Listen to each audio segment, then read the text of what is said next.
الرحمن الرحيم الحمد لله رب العالمين والصلاة والسلام على سيدنا محمد وأهل بيته الطيبين الطاهرين. اللهم صل على محمد وآل محمد.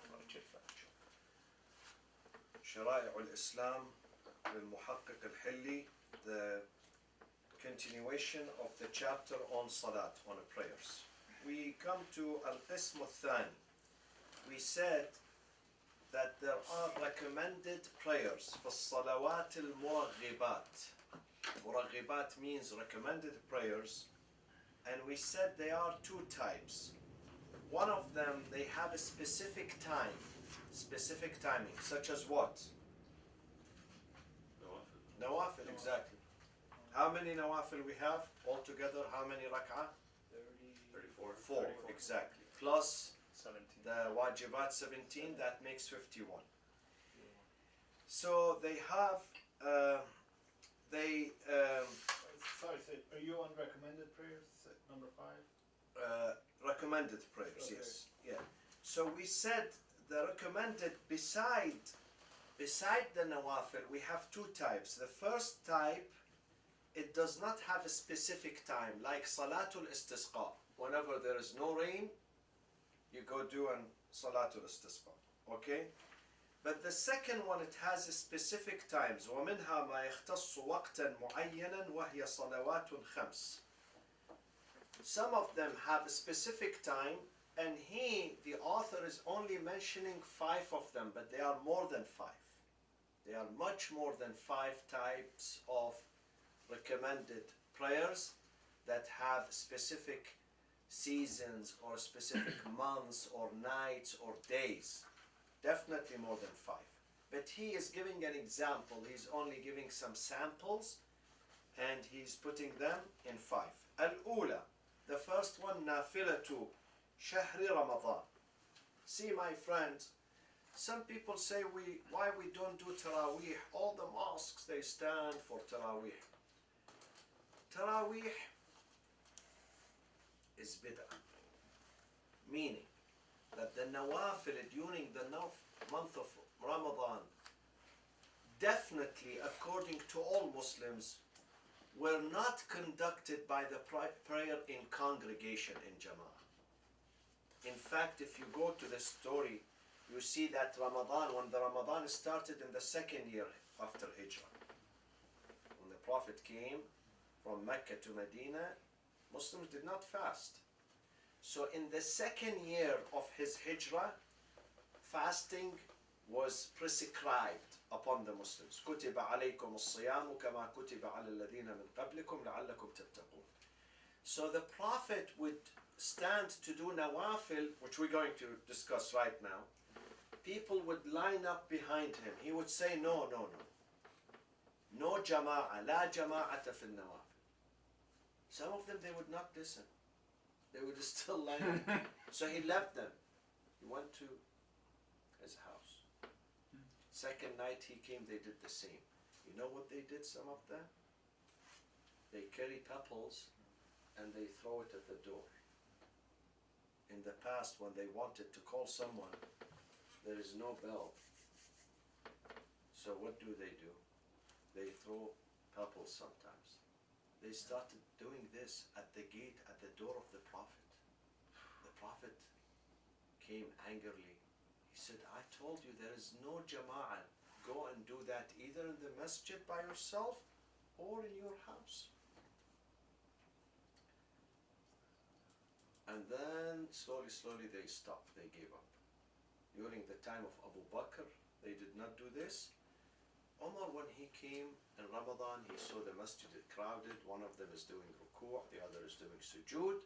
He said, I don't like this. I love uniformity, that people are, they move together. So he asked one of the companions to lead the prayers, the nawafil in jama'ah.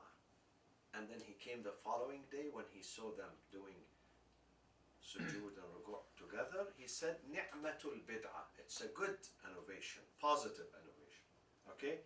So nafilat shahr Ramadan. We do have nawafil, but we don't do them in jama'ah. Okay? We do them furada, individually. Now, some people would ask, why do you do them individually? What is the answer? People wanted. Get more khushu. Exactly. Because the hadith says the jama'ah is only in fara'id. Fara'id has a bigger meaning, a more general meaning. One of the more very important meanings of jama'ah is what? Togetherness. To reinforce wahda, unity and respect and harmony. Other than that, the nawafil has to be done by yourself to take your time. Sometimes you want to prolong the ruku', sometimes sujood, sometimes fast, sometimes slow. You have more khushu' between you and your Lord. So it will give you some privacy. Jama'ah does not give you privacy. You do that in public. But nawafil, it gives you, these are special prayers. So you take your time. This is the philosophy of it. To enjoy the prayers by yourself, to enjoy your privacy with your Lord. الأولى نافلة شهر رمضان. This is the first type of nawafil. والأشهر في الروايات استحباب ألف ركعة في شهر رمضان. It is mustahab. Don't be shocked, huh? That throughout the whole month, the 29 nights or 30 nights, you perform 1,000 rak'ah. Not per night, not in one night, but divided over 30 nights in the following manner. This is plus, of course, the nawafil that you do, the 34 rak'ah that you do every day and night nawafil, plus that you do 1,000 rak'ah throughout the whole month of Ramadan. Every night you do 20 rak'ah, meaning 10 prayers. Each prayers consist of how many rak'ah? 2 rak'ah, like the morning. So this is 20 rak'ah. 8 of them after Maghrib, once you finish the Maghrib. So you do 2, 2, 2, 2. This is 8. And 12 of them after Isha. 6 prayers, each one consists of 2 rak'ah. That is a total of 12. So 12 plus 8, that is 20 every night of the month of Ramadan. وفي كل ليلة من العشر الأواخر, in each night at the last 10th, the third 10th, the last 10th days or nights of Ramadan, 30, you do 30 rak'ah. Rather than 20 rak'ah, you did a 20 rak'ah every night. Now you do 30, but how do you divide them? You used to do 8 after Maghrib. Now you do 12 after Maghrib. 12 rak'ah after Maghrib. And in the other nights you did 12 after Isha. Yes? Are you with me? Now you do 18 after Isha. So 12 after Maghrib and 18 after Isha in the last 10 days, in the last 10 nights. That would make how many? Total of 30, 30. While other nights, the first 10th and the second 10th, you do 20 rak'ah. In the third 10th, you do 30 rak'ah. Okay? وفي ليالي الإفراد الثلاث. ليالي الإفراد, it means the eve of the 19th, the 21st and the 23rd. Because these are, it could be the nights of Qadr. 19th, 21st, 23rd. It could be one of these nights, it could be Laylatul Qadr. However, according to many scholars, the 3 of them, they make Laylatul Qadr. I have discussed this in the previous years. You have to witness the 3 of them because they complement each other. They complement and they call them names. The 19th has a name, the 21st has a name, and the 23rd has a name. I discuss this almost every year in the month of Ramadan. Why we have 3 nights. Okay? So these nights, called Layali al-Ifrad, in each one, Habibi, 100 rak'ah. Some people do it, believe me. Many people do it. I have children as young as 12 years old. I know them in the community. They did this 100 rak'ah during the nights of Qadr. 100 rak'ah. When I was a child, I used to do, but I cannot do it. So Allah will give us the strength, inshallah, to do it. Now, then after that, in every Friday, we have 4 Fridays usually. We have 4 Fridays in Ramadan. You add in every Friday, you pray 10 raka'at. 10 raka'at every Friday. So 4 Fridays times 10, how many raka'ah? 40. We have 4 Fridays. And these 10 raka'at, they have names. They have names. Salatu Ali wa Fatima wa Ja'far. Ja'far al-Tayyar is the brother of Imam Ali, who was killed in the Battle of Mu'tah, just before the death of the Prophet sallallahu alaihi wasallam, maybe 2 years before the death of the Prophet, less than 2 years. The Prophet sent an expedition, military expedition, to the northern Arabian Peninsula on the border with Syria, because the Roman Empire had prepared to attack the Muslims. So the Prophet sent a military expedition, and the battle is called, but he did not go. The Prophet did not go. Imam Ali did not go. They stayed in Medina to explore the situation. So there was a combat between the Romans and the Muslims, and Ja'far ibn Abi Talib with Zayd ibn Haritha plus Abdullah ibn Rawaha. 3 great companions. They were murdered. And now they are buried, and they have their shrine, mausoleum. I visited that. 2 hours south of Jordan by car. 2 hours south of Jordan, a village or a city called Mu'tah. Beautiful city. They have the 3 shrines there, and people go and visit them. So this is Ja'far ibn Abi Talib. Ja'far was a great man. He has many good stories. So each Jumu'ah 10 raka'at. Salatu Amir al-Mu'mineen has 4. Salat Ali has 4, meaning 4 rak'ah, meaning 2 plus 2. بتشهدين وتسليمتين. It has, meaning just like the morning prayers. 2 plus 2. يقرأ في كل ركعة الحمد. In each rak'ah you recite hamd and 50 times قل هو الله أحد. While Fatima al-Zahra has 2 rak'ah, okay? In the first rak'ah you recite hamd and 1 time, and Surah Al-Qadr Inna Anzalnah 100 times, and in the second you recite Al-Hamd and Qul Huwallahu Ahad 100 times. The prayers of Ja'far al-Tayyar are 4 rak'ah, meaning 2 plus 2.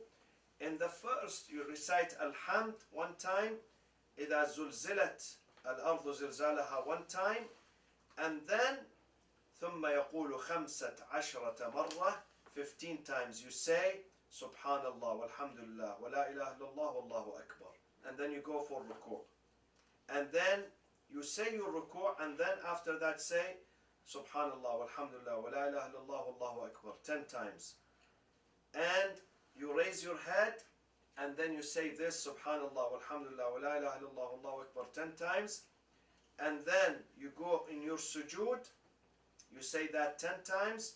When you raise your head from sujood, you say it 10 times. When you go to sujood, you say it 10 times. When you raise your head from sujood, you say this Subhanallah walhamdulillah wa la ilaha illallah wallahu akbar 10 times. فيكون في كل ركعة 75 مرة. So in every rak'ah you are doing 70 times tasbihah, these tasbihat, or this dhikr, this special dhikr. In the second rak'ah of the prayers, so that was in the first rak'ah. In the second rak'ah, recite Al-Adiyat. In the third, after Surah Al-Hamd, of course, Al-Adiyat. In the third rak'ah, after Surah Al-Hamd, إِذَا جَاءَ نَصْرُ اللَّهِ وَالْفَتْحِ. In the fourth rak'ah, after Surah Al-Hamd, recite قُلْ هُوَ اللَّهُ أَحَدٌ. And then وَيُسْتَحَبُّ أَنْ يَدْعُوا فِي آخِرِ سَجْدَةٍ بِالدُّعَاءِ الْمَخْصُوصِ بِهَا. There is a special dua that you recite, and the dua is mentioned: سبحان من لبس العز والوقار، سبحان من تعطف بالمجد، سبحان وتكرم به، سبحان من لا ينبغي التسبيح إلا له. Once you do this salat, all your dhunub, your sins are going to be forgiven. This particular salat, inshallah. Say tasbih. Tasbih means subhanallah, walhamdulillah, la ilaha illallah, wallahu akbar. That's what they mean. Yes, yes. This is dhikr, yes. وفي آخر جمعة 20 ركعة. Now we said in every Jum'ah we do 10 rak'ah, but in the last Friday of Ramadan we do 20 rak'ah, and it is known بصلاة علي, the same way we did the salat, the same description of salat of Ali ibn Abi Talib. And on the Friday, on the Thursday night of that last Friday, you do 20 rak'ah of Fatimatul Zahra alayhi salam. So when you count all these, they become 1,000 rak'ah, divided over these nights and these days of the month of Ramadan. If you can do that, definitely paradise, inshallah, بشرطها وشروطها, with its conditions. Because some people think that after Ramadan I can do anything. That's it, I did, alhamdulillah. Many people think. But after Ramadan, go back to business. But this is not right. Ramadan is a period of what shall I say, renewal of faith. Not just practicing and then we're stopping. No. A time where we start renewing our faith, so we can worship for the rest of the year. So these are the nafilah of Ramadan. Salatu Eid al-Fitr. Again, it is mustahab, but it is on the eve of Eid al-Fitr, and it has 2 rak'ah. In the first, Alhamd. In the second, قُلْ هُوَ اللَّهُ أَحَدٌ 1,000 times. In the second rak'ah, Alhamd, and قُلْ هُوَ اللَّهُ أَحَدٌ only 1 time, alhamdulillah. In the first rak'ah, 1,000 times. In the second rak'ah, 1 time, because Allah knows that you don't have any energy. The third salat, Salatu Yawm al-Ghadir. There is a special salat, half an hour before noon. The fourth salat of the Laylatul Nisfi min Sha'ban, which just passed 3 nights ago. Fifth salat, Salatu Laylatul Mab'ath wa Yawmul Mab'ath, in the night of the Mab'ath and the day of Mab'ath. And he says, وَتَفْصِيلُ هَذِهِ الصَّلَوَاتِ, the description of these prayers, وَمَا يُقَالُ فِيهَا وَبَعْدَهَا, and what you recite during it and after it, مذكور في كتب العبادات. It has been mentioned in these books of dua. They all mention these salawat of the month of Ramadan. Conclusion, خاتمة. كل النوافل يجوز أن يصليها الإنسان قاعدا وقائما أفضل. Many people, they don't have the strength, the elderly. They can't stand. These are long prayers, especially when you recite 1,000 times. So you may do this while you are sitting. Okay? All these nawafil could be done while you are sitting, if you don't have the strength. If you stand, it is afdal, better. But if you don't, then while you are sitting, وَإِنْ جَعَلَ كُلَّ رَكْعَتَيْن مِنْ جُلُوسٍ مَقَامَ رَكْعَةٍ كَانَ أَفْضَلَ. Also, it is better that if you consider every 2 rak'ah of sitting, it's equal to 1 rak'ah of standing. But it is not necessary. It is better. He says it's better. It's not necessary. Okay? Now we come to the 4th part, الركن الرابع في التوابع.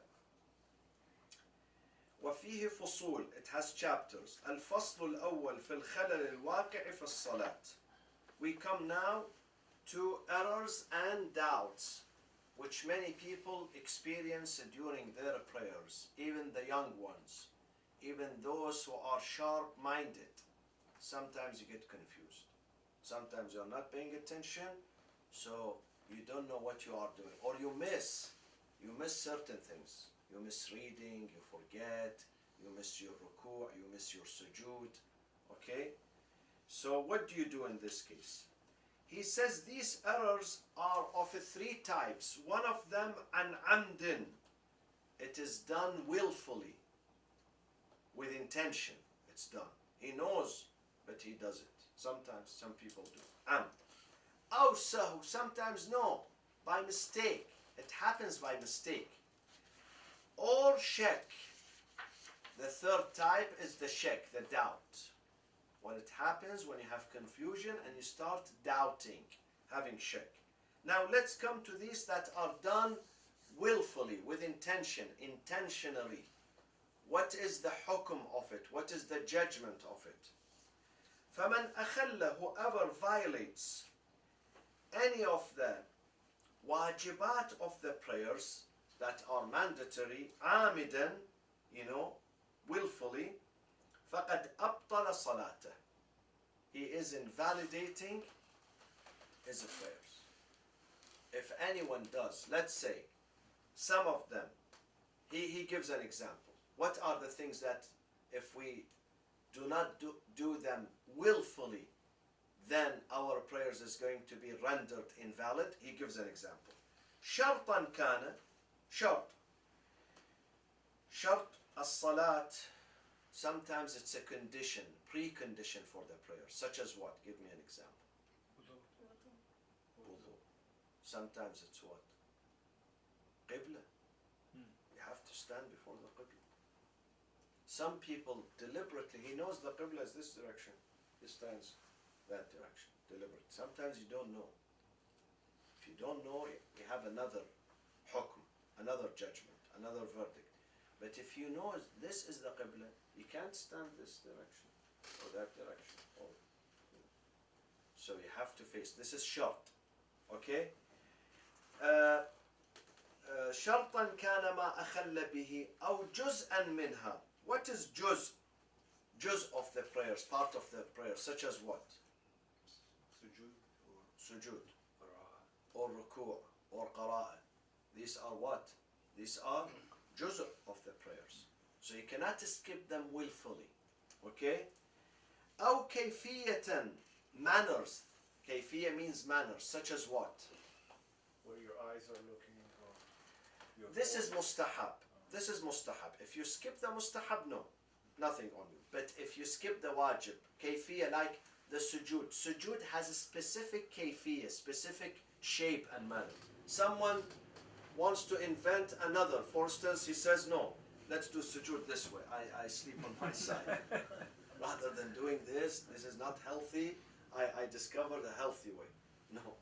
Or, for instance, he does sujood, but he raises his hand. Sujood has 7 points. Has to touch the ground. 7 points. 7 points. One of them has to touch the dirt. Not the others. It's also okay on the carpet. Okay, the other 6. But the forehead has to be not just the ground, but also the ground or whatever which is not eaten or worn. Okay? So someone does not put his hand, for instance. Okay? He raises one of them. Or his knees are not on the ground. Or the toes are not. You know how many times I see people don't put their toes, the big one, they don't put it. I see them in Hajj and Umrah in the mosque outside.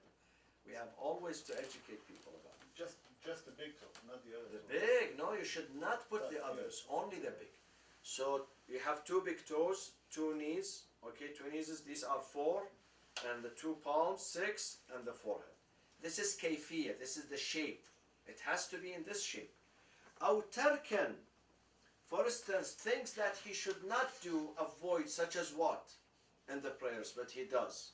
Willfully he does. Turning, looking, Moving around. turning, looking left. Looking up to 90 degrees, it's okay. Up to 90 degrees. This one. But looking, yes, to your back to see is your wife there or not. It will void your prayers. Because this is called istidbar. See, when we face the qibla, istiqbal. Facing with your face. Istidbar, giving your back to the qibla, it will void the prayers. But talking, it will destroy the prayers. Renders it. When you talk, a sentence, for instance. This is, or laughter. Sometimes a smile, you can't help it, you know. Some people smile. But laughter with noise, qahqaha, they call it in Arabic, qahqaha, gowing in English. This would render it invalid. Things that you should not do, if you do, then it will. وَكَذَا لَوْ فَعَلَ مَا يَجِبْ تَرْكَهُ. Things that you should not say, such as what? After hamd, in the school of Ahlul Bayt, we cannot say Ameen. Someone did it willfully. He said, well, this is nice melody. Nice in music, I like it. So should not be done. Okay? أو ترك ما يجب فعله. Or he neglecting what he must do, not knowing that it is wajib. Not knowing that it is wajib. For instance, ruku' or sujood. This has to be done. He didn't know that sujood is wajib or ruku' is wajib. Then this would void his prayers. إلا الجهر. There is one exception. الجهر والإخفاء في مواضعهما. See, my friends, during certain prayers like the morning, Maghrib and Isha, men have to read loud. Now sometimes they forgot or they don't know. They did not read loud. I also have seen this, you know. Some people do next to me. He's doing Maghrib and Isha, but he's silent. Out of ignorance. It would not render it invalid. Or sometimes he has to recite silent in Dhuhr and Asr, but he does loudly. This would not render it invalid. وَلَوْ جَهِلَ, if the one who's performing the prayers غصبية الثوب الذي يصلي فيه أو المكان أو نجاسة الثوب أو البدن أو موضع السجود فلا إعادة. Sometimes nowadays, alhamdulillah, we have money, but in the past people used to borrow the dress, the proper dress, to pray with it. Sometimes in masajid, you know, they put abba, sometimes they put the dress, sometimes pants, you know. Not now. This is 50 years, 100 years, 200 years ago. They put the dress so someone would wear it. Sometimes, let's say the dress is stolen. And he did not know. He did his prayers in that stolen dress.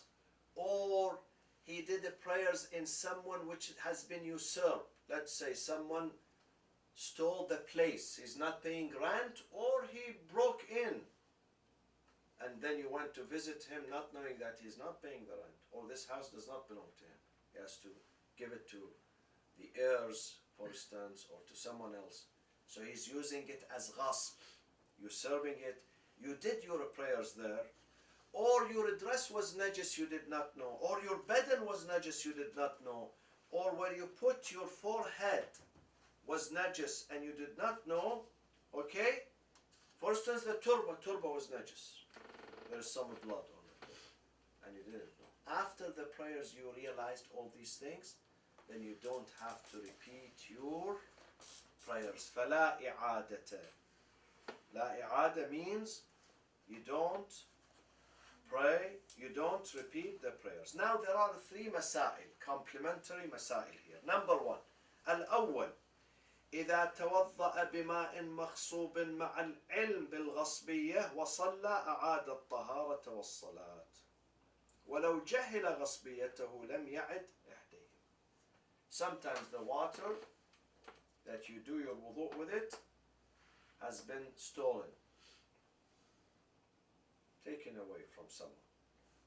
or you went into a house thinking that they give you permission, and then the man said, "Hey, what are you doing here? This is my house, private property." So you did your wudu there and your prayers. The owner came, he said, "No, I didn't give you permission. I didn't give you." In this case, you have to repeat both the wudu, and if you know it is ghasb, if you know this is ghasb, you are not allowed. You are not allowed. The house, let's say, has been taken by the government. Sometimes they take the property from people. So you went into such a house and you did, knowing that this has been taken by the government by force, illegally, okay, or by the court or someone else, then you have to repeat your prayers. But if you did not, you went to a house, later on they told you, "Do you know the story of this house? The story, this house has been confiscated wrongly from its owner." Wrongly. In that case, you don't repeat, because you did not know while you were doing your salat or before the salat and the wudu, you did not know about that. الثاني إذا لم يعلم أن الجلد ميتة. He is praying while he is wearing or she is wearing a leather which is ميتة, unlawful. فصلى فيه ثم علم. He does his prayers in that leather jacket, and then he realizes that this is not the right or the lawful leather. لم يعد. He would not repeat his prayers as long as, listen to this, as long as إذا كان في يد مسلم. He took this leather from a Muslim. The leather belongs to a Muslim. He was cold, feeling cold, he was wearing it. Then somebody said to him, "Do you know this leather is genuine leather? This is haram." Because he did not know. Okay? He took it from a Muslim.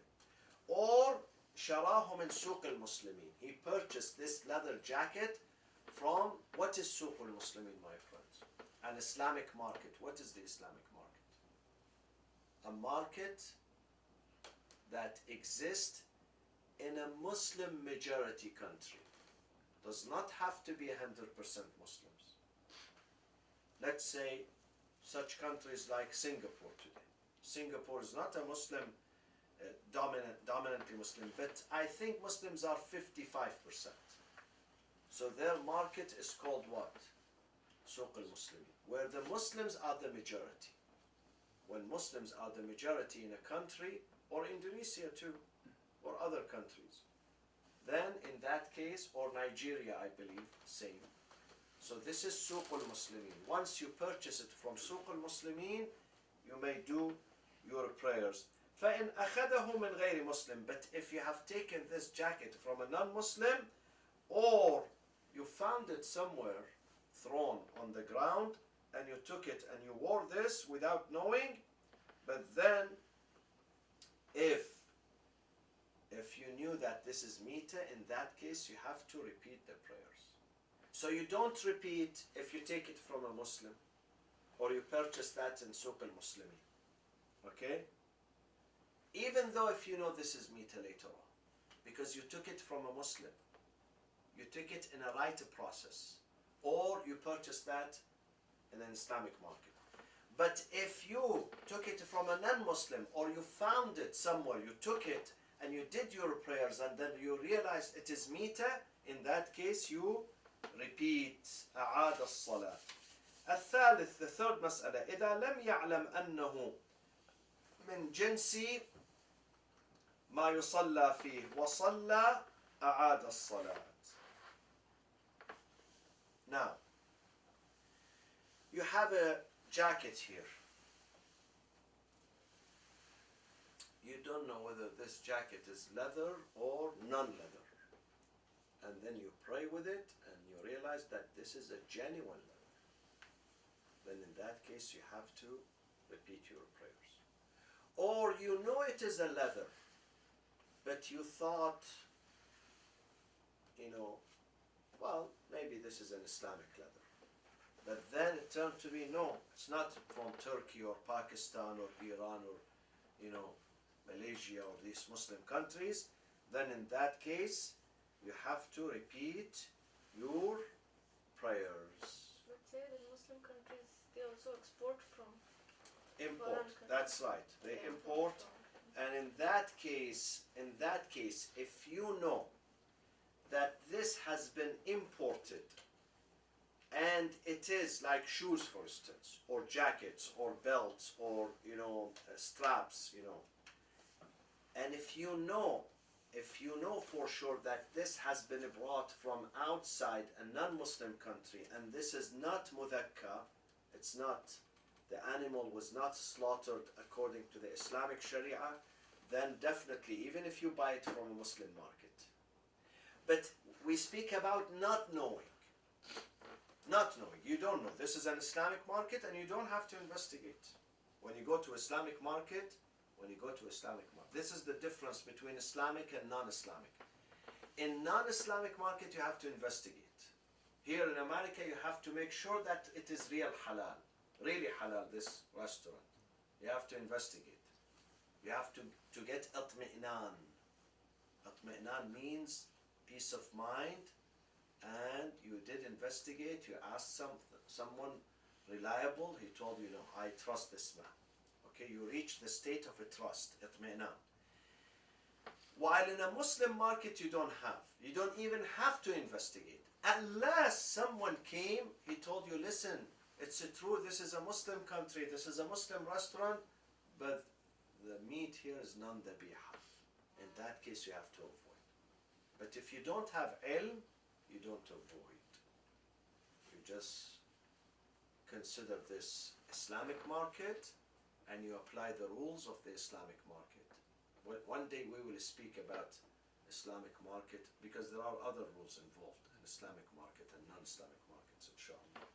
وصلى الله وسلم على سيدنا محمد وأهل بيته الطيبين الطاهرين. اللهم صل على محمد وآل